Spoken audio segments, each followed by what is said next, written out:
Double deck na lang na kama. Hindi nga pwede sa ganito. Ang baba nga. Double deck na lang Ado kama na lang, double deck. Hindi yung nakalutang pa na higaan. Anong tawag doon? Look bed na lang. Ano yun, may nakalutang bahigaan?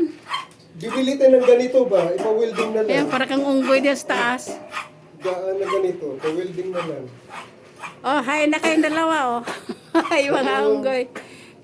Nandito kami. Andito kami sa Hindi atip. pa tapos kasi yung hideout namin eh.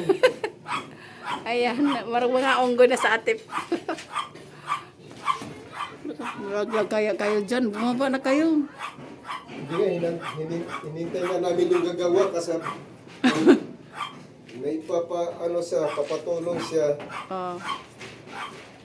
Di sa atin pa sa Sabado, masabay na kami, Linggo, sabay na kami sa'yo kung may pasok ka.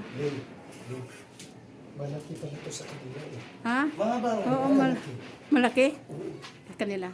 Oh, malaki yan, haba yan eh. Aalis kami ngayon. Ha? Aalis kami ngayon. Kakasama. May pupuntahan kami. Saan kayo? Expo. Bibila ako ng ano. Nasira Ayan, yung sasakyan. dito kami sa ano, mabilang bahay. Wala na kami kamat. Sira na. Pupunta ako nito. Kahit bandang mamaya, mainit pa ngayon na. Sa atip nag-ayos. Marami din ako gagawin. Ito,